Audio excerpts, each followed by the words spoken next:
Okay, I've got notes here, but it's only 6 books. I should pretty much have no problem remembering each of these. So let's see here. Which am I going to start with? Let's just go ahead and knock this one out. Not that this is any small book by any stretch of the imagination. It's a Daredevil number 2, 8.5 it came back as. I actually had this graded an 8.5 myself. Although I am pretty conservative, and I'm too conservative on Silver Age books, so I actually expected possibly to get 9.0 or 9.2 on this. And the thing about this one is it has kind of a rough top edge, if you can see right there. And a lot of times I think that graders kind of are a little bit lenient because of Marvel chipping, you know. So whenever you see a rough edge like that, a lot of times that was the way it was printed. So I thought they might be a little bit lenient because this book presents like a 9.4 as I'm looking at it right here.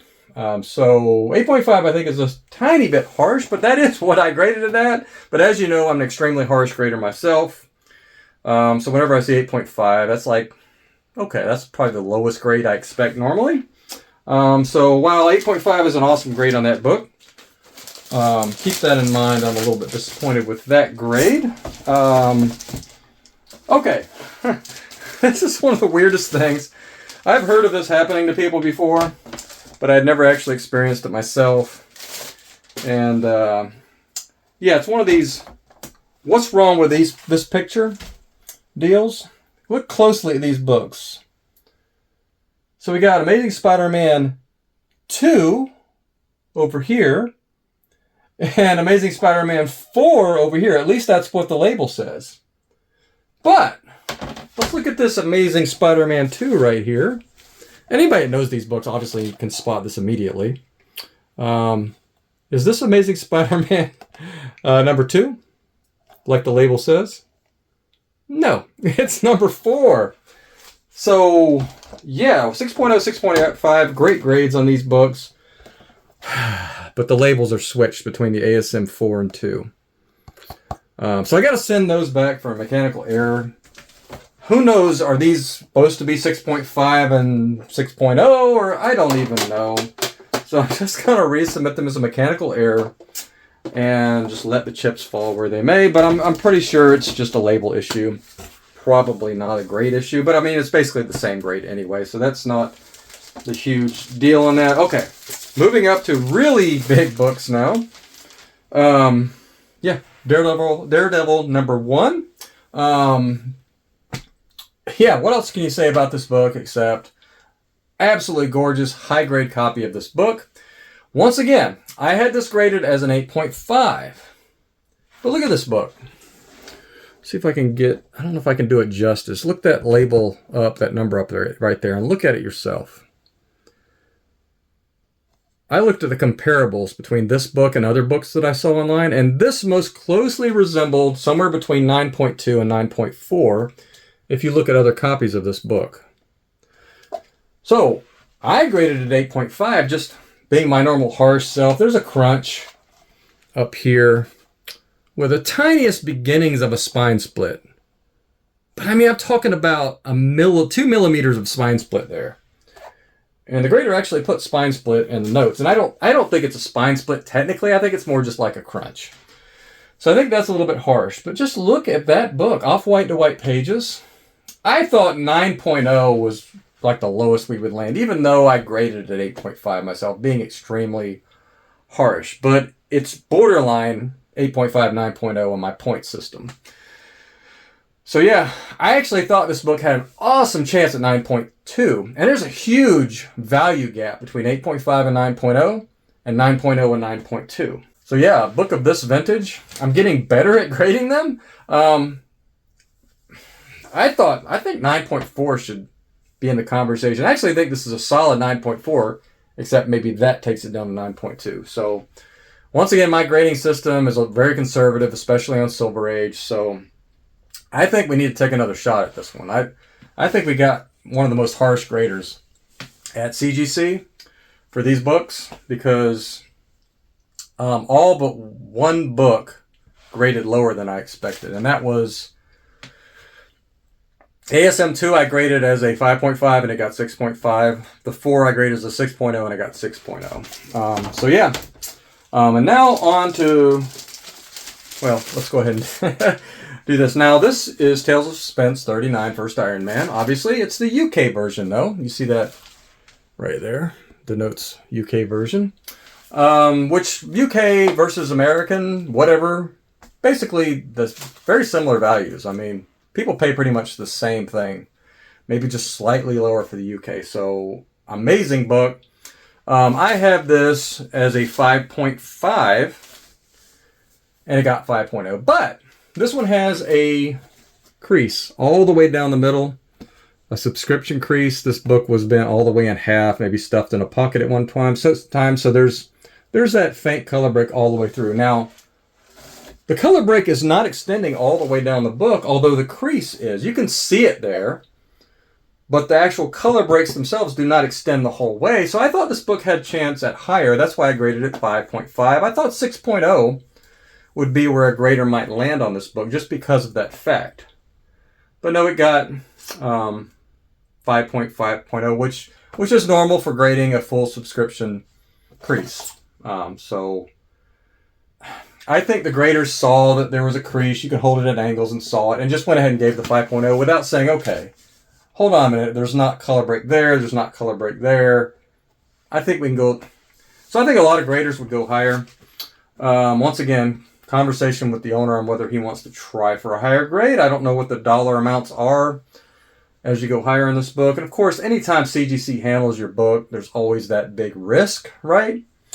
And that's kind of what I'm getting to here. Although there's some really weird stuff going on this book. It's another Tales of Suspense 39. This is the American version. Before I show it to you, I need a haircut, by the way. Before I show it to you, I had the American version at 5.5 as well. And the problem was, it was very fragile on the spine, the edge of the spine. I actually only pressed this book one time. And I noticed that the overlay, not really overlay, like when you press a book, you put, between the plates and the book, you put either SRP paper or copy paper or something, you know, just because you don't want the plate or the magazine board directly on the book. Some people use pressing plates now. But regardless, so I put that overlay sheet on there, and I noticed it stuck to the covers. And luckily, with a little bit of heat and steam, I was able to easily pull that off without damaging the book. But I was wondering, why would that stick? You know, it made no sense. So now it makes sense because we got a purple label. Restoration includes front club cover reglossed at some point. Now that I'm holding it up, you can see it's very glossy. It's a lot more glossy than the other one. And, I mean, I'm not a restoration expert. You know, I clean and press. I don't really do restoration. I don't like to deal with restored books. But, I mean, they do happen fairly frequently on these Silver Age and older books. People do various things to restore them. Now, the strange one on this one is it didn't look like it had ever been pressed. It's wrinkled up pretty good. Apparently, somebody at some point reglossed it. I don't know what that entails, whether it's a spray or what. I have no idea. I don't know how reglossing works.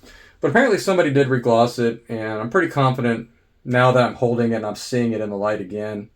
Yeah, that book looks too shiny, really, for this age book. So, I mean, I don't doubt that it was reglossed. The thing that bothers me, though, is I had this graded as a 5.5, and I had actually told the customer, I said, look, I'm only pressing this once because it's very, very fragile on the spine. And my gut, even though I don't know and I don't know how to spot it, is I think the spine may have been reattached at some point, like somehow not glued together, but whatever.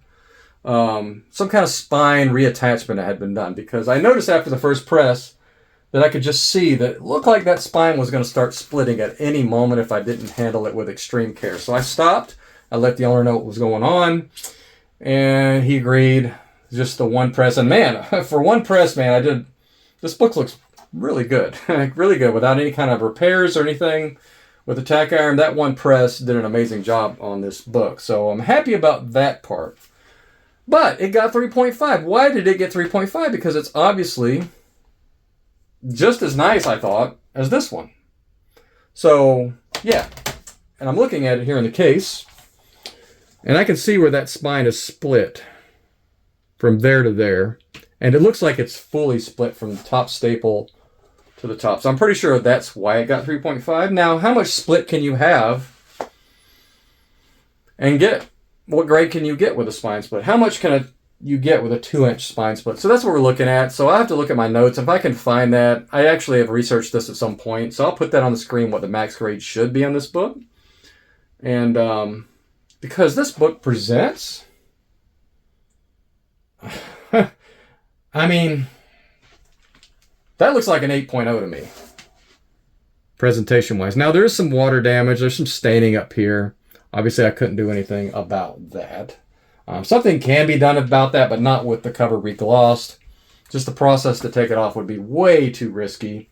Probably going to end up taking the whole cover off. So, you know, this book has a ton of value at any grade. And I just, either you don't want to mess with it at all, just keep 3.5 purple, or you send it to a professional restoration expert and just go ahead and just fully restore the book. This book could get 8.0 plus, maybe even 9.0 with a full restoration. Now, what's a 9.0 fully restored versus a 3.5 fully restored? If a 9.0 is worth thousands more and the restoration cost $1,000 or $2,000, then probably worth doing. But that's something the customer is going to have to research and come up with on their own. You know, it just sucks that he had no idea this book was restored. It's really frustrating because when I got this book in, I was like, man, this book could get 8.0 plus. Imagine that with a blue label. So it's got to be like a huge, huge disappointment. And I just, man, I feel for the guy because I would be freaking devastated, heartbroken over this, you know. And he bought it so long ago. There's no way to go after the seller and be like, you sold me a restored book as a non-restored book, that type of thing. It's just way in the past. And yeah, but I did look this book up. I think the last sale on a restored 3.5, B1 actually, was something pretty close to what a 3.5 range blue label would sell for. It's only within $1,000, I think. So monetarily, it probably isn't hurting him as much as, you know, you might think. But still, it's not all about the money. I mean, I don't want a restored book. I don't want this ugly purple label, and I know he doesn't either. So, really strange stuff. I don't want to throw all the blame at CGC's feet for completing this split here. It was already fragile. You know, I mean, they did split it because I actually have video of right before I sent it showing it not split still, just for evidence. But now that it came back purple label, I'm pretty sure it probably had restoration on the spine, and it just came undone or whatever during, you know, handling by CGC or whatever, because they are not very careful when they handle books, apparently.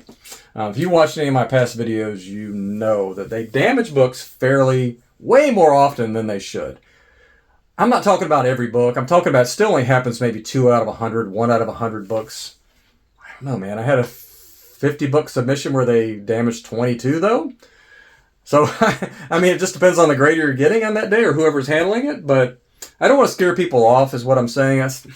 Overall, over long term, over 1,000 books submitted, I still probably have only had, you know, 30 books, 50 books damaged. And some of the times it's just minor little stuff that I can just repair. Very rarely is it unrepairable stuff. That would probably be like 5 books out of 1,000, 10 books out of 1,000, not even that. So it's a very low percentage still. But anytime you put hands on a book, I mean, the risk is there. Especially, anyway, I don't want to turn this into a CGC bashing video, because the unfortunate thing is, I think this customer was preyed upon by somebody restoring this book, not disclosing it, and then we end up with something like this. So that's it for today. Thanks for watching. Stay nerdy. I'll see you in the next video, hopefully with a haircut. Have a good day.